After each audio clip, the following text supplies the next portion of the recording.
All right, chemistry students, we're going to look at chapter 7, which focuses in on energy of reactions. Okay, so we're going to zoom in on energy for a little bit, and then we're going to focus on specific components, some new vocab words such as like enthalpy, you'll see, entropy, and ultimately the big energy one that is kind of our MVP is going to be free energy, which we're going to abbreviate with a G. Okay, so there are actually 2 slides of objectives. We're not going to go through them right now. Let's just go ahead and go into section 7.1 and 7.3. But one of the things I want to say that was kind of neat that you may learn as you continue in life. In real estate, the 3 most important terms are location, location, and location, because the same house might be worth more in a different location. In chemistry, it's kind of important, as you've heard me say, units, units, units. Okay, in business, a lot of decisions all come back to money, money, money.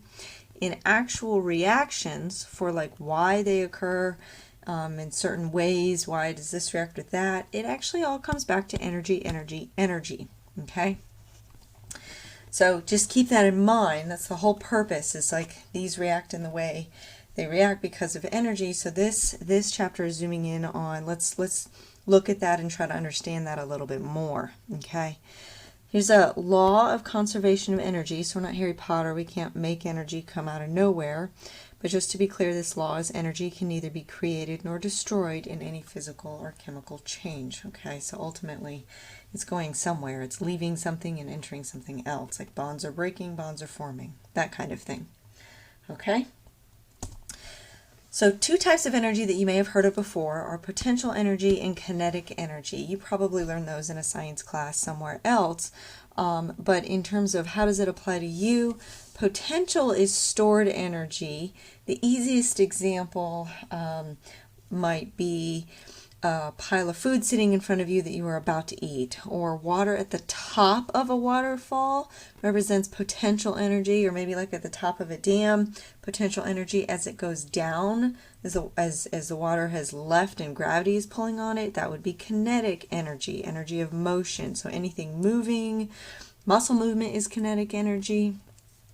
Okay, so those 2 terms you need to know. Any item just sitting on a table, that would represent potential energy because it could do something if you knocked it off the table. So that's where you're thinking maybe in terms of physics class. Okay. Another word that you'll hear, and I'll have another slide. The next slide will kind of zoom in on heat a little bit more.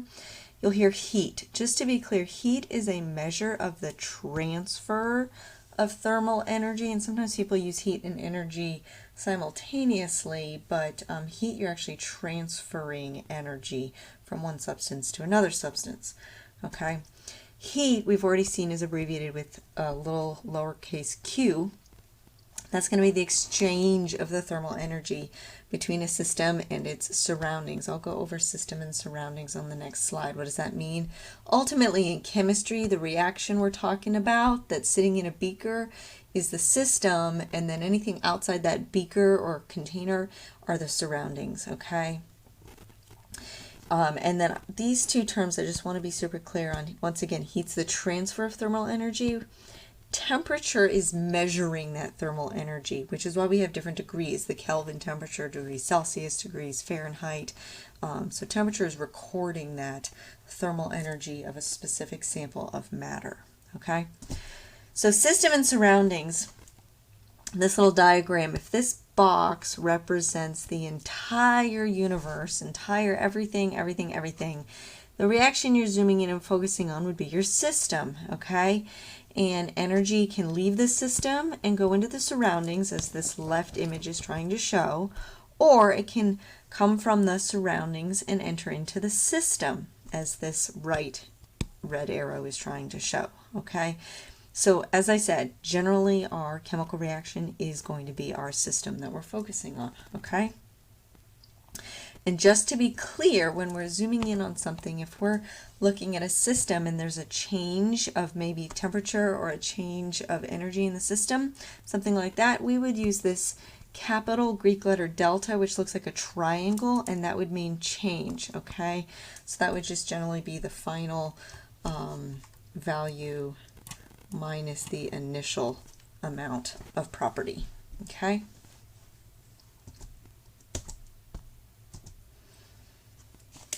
All right. So focus in on this. This is going to take a minute to figure out, all right? I'm gonna be talking about energy of bonds, okay? You've already drawn Lewis dot structures of molecules where you've connected bonds covalently linked to nonmetals, okay?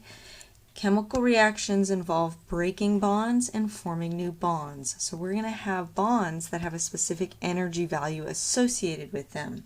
This is part of table 7.1 at the bottom here.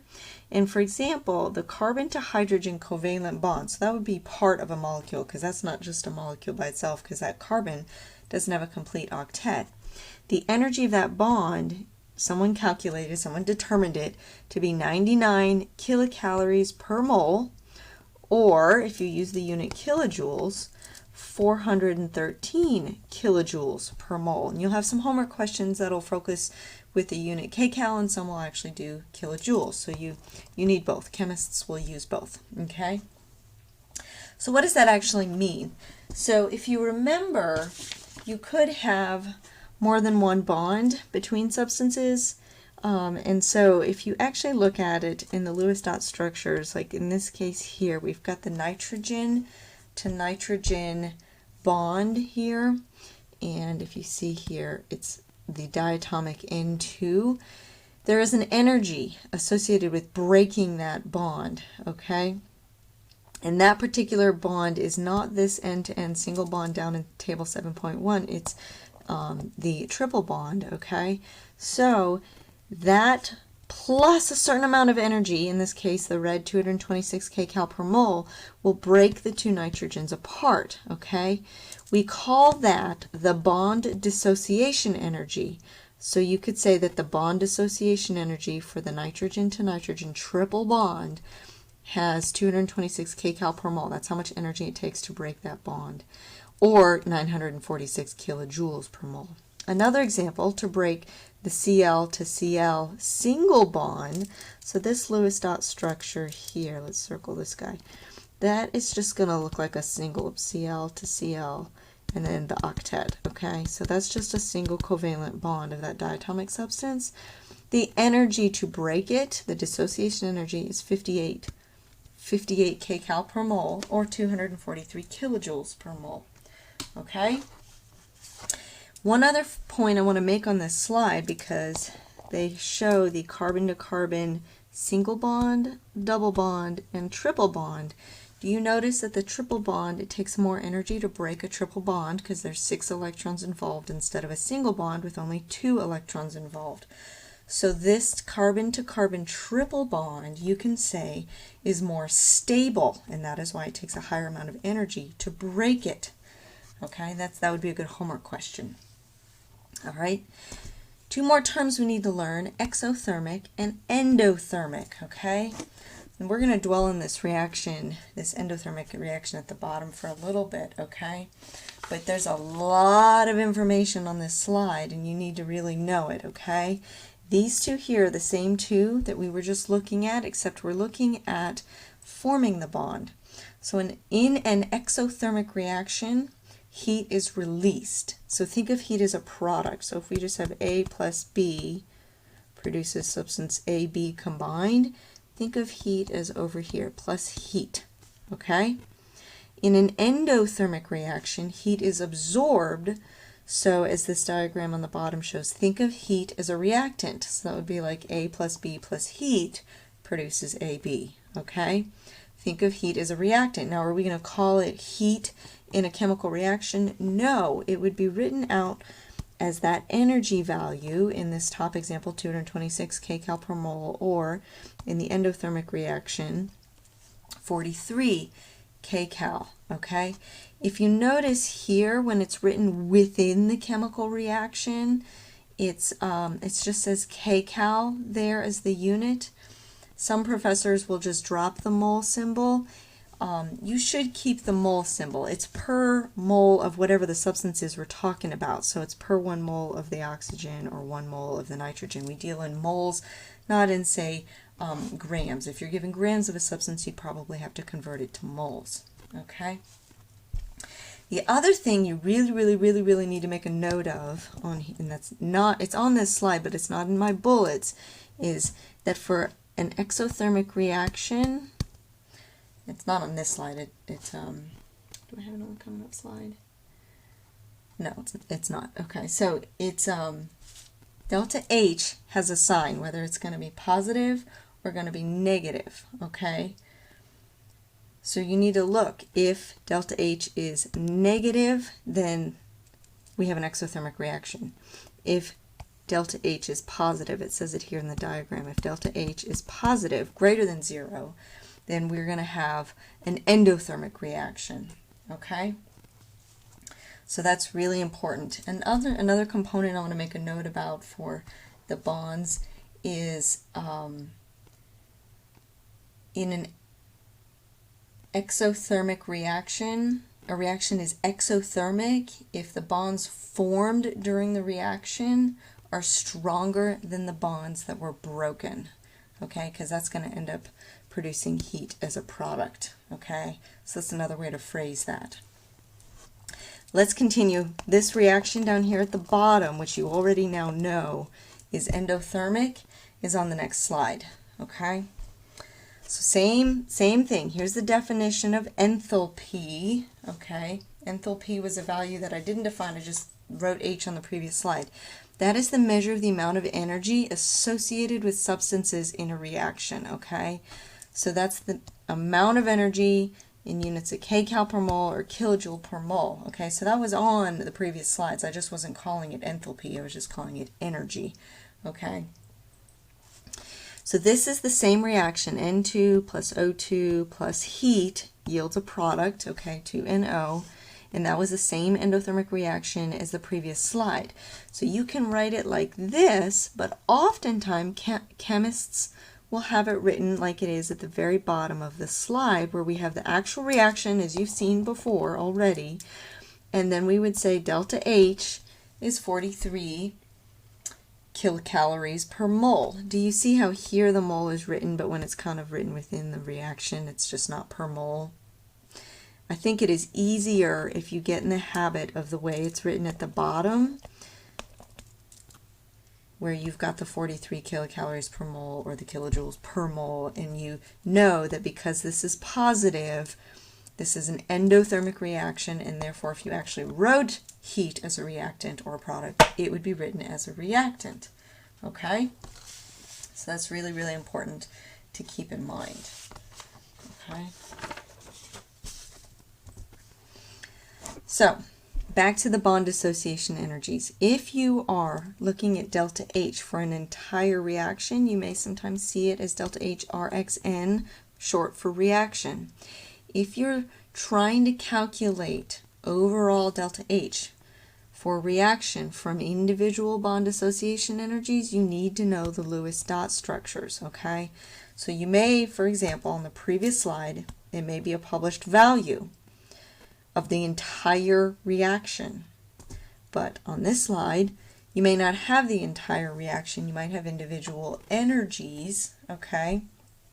And you would actually have to solve the reaction with a formula that I'm going to give you, okay? By the way, here's another way to write the exothermic, where here heat is a product and it looks like plus as another product written, but if you see the negative sign, we know that that is therefore an exothermic reaction, okay? This is the formula that you will use to calculate bond dissociation energy. So we'll go through an example. I know it looks really complicated. The previous table on the previous slide was trying to go through it, but I wanted to give you the formula. So this symbol here means sum of, okay? So going back, we will have so many bonds between carbon and hydrogen that are getting broken, and the double bond between oxygen that is getting broken, and then we're forming all of the bonds in carbon dioxide and all of the bonds in water. So we have energies for breaking bonds and energies for forming bonds. They're all just called bond dissociation energies. But you will use this blue formula, and then N being the coefficient. So for example, water had a 2 coefficient. So you would have to have a 2 next to whatever was forming in that reaction with the O to H bonds in water. Okay, so like I said, we will do an example, but I don't want you to be scared of this formula. So we're adding up the bond association energies of the reactants and subtracting from the products, and that'll give us delta H for the enthalpy for the entire reaction. Okay, as I said, you do need to know the Lewis dot structures. Okay, so let's do an actual example. We have the whole table at the bottom, and here's the reaction in delta H. Here is the question mark. That's what we're trying to solve. Okay, so the hydrogen to hydrogen Lewis dot structure is easy. Oxygen, I'm not going to draw my lone pairs because they'll show up. Little hard to put in there. Okay. Ultimately, I'm going to put a little lightning bolt. We're breaking that bond, and we're breaking that bond. And then we're forming, remember water's Lewis dot structure, we're forming 2 waters. There's a 2 in front of here. We're breaking 2 of the H2s, okay? So if you're forming 2 waters, we're going to be forming a total of 4 oxygen to hydrogen bonds, okay? So here's the hydrogen to hydrogen. Here's the forming oxygen to hydrogen, and there's the oxygen to oxygen that's getting broken. So those values we're going to see in the example on the next slide. We're going to see 2 times 103 kcal per mole plus, there's only one O2, 1 times 119 minus, okay, and because the O to H, there's 2 of them here in water, and then it's 2 moles. This N, we're just going to see 4 times 112, okay? So you could say 2 times 112, but just make it 4 times 112. So look at the same formula. So delta H of the whole reaction, 2 times that bond plus that bond, 1 times that bond breaking. There's the minus, and then it's the sum of, and these are the formed bonds, okay? So 2 times the 103 plus 119 minus 4 times the 112. You should get negative 123 kcal per mole, okay? This 2, although it is 2 moles, we usually write the unit kcal per mole. If you actually looked at it canceling out the moles, you would end up with a unit of kcal, and that's why I say some chemists don't even bother writing the per mole, but I think you should write the mole, okay? So we have a chemical reaction, and we calculate delta H for that reaction using the bond dissociation energy. So you would have to memorize this blue formula and look up the table 7.1, or be given in a problem the bond dissociation energies to determine delta H. There are a lot of famous chemical reactions where you would just be given the overall enthalpy for that chemical reaction, okay? So for example, the complete breakdown of propane. We didn't go over combustion reactions yet, but combustion is burning something. So when you burn anything, it's going to be in the presence of oxygen gas. Propane is usually a gas, okay? And you're going to form water, that's actually a gas, and carbon dioxide, the two products of a combustion. Now this is not a balanced chemical reaction, but you can be provided with the enthalpy for the complete combustion of propane, like at the back of a textbook or in a table within a chapter in a textbook, and that value is negative 2044 kilojoules per mole of the propane. If that value were provided, you may need to use it as a conversion factor where you've got moles on the bottom and kilojoules on top, or moles on top and kilojoules on the bottom, okay? If you weren't given this number and you were asked to do a conversion with it, you would have to solve it the same way we just solved the previous example. Okay, so this number is an enthalpy value for the combustion of propane. So let's do an example, knowing we're going to need to use, with propane, we're going to need to use one of these conversion factors. Okay, So the question is, how much heat in just kilojoules is evolved in the complete combustion of 13.2 kilograms of propane, and the molar mass of propane is 44.9 grams per mole. So we have our enthalpy knowns listed here, and then here's the complete balanced reaction, okay, that I didn't balance on the previous slide. If you're given in kilograms, we cannot use the molar mass, I'm just coming up with a plan, until we get it into grams. Then we can convert into moles using the molar mass. That should all be simple. You've known that for a while now, known how to solve that. From there, we're going to use one of these conversion factors to get into kilojoules. If moles is where we ended here, you're going to need to cancel out moles, so you're going to be using this guy. Okay, so on the slide, actually I have in yellow here my plan as I was started to write in red on the right. Okay, so you can see the full layout of just the conversion. Now remember, you could have done it memorizing this as 10 to the third or written it out as 1,000, because this is the base unit, and you memorize that kilo prefix is 10 to the third. Here's the molar mass conversion, and then we actually use the enthalpy. So this is the delta H for the combustion of propane that would have to be given to you, provided to you, or found in a table in the book. Okay? And I get negative 6.12 times 10 to the 5th kilojoules. Okay? And that makes sense, because if you're burning something up, you're producing heat, it's negative, so you should know that that is an exothermic reaction, because we have our negative value there. Okay, negative kilojoules produced. Okay, let's see. We will stop there and continue on. There's another, this is enthalpy. There's another one we're going to look at that is entropy, and we'll do another video of entropy and getting into free energy. So thank you for listening.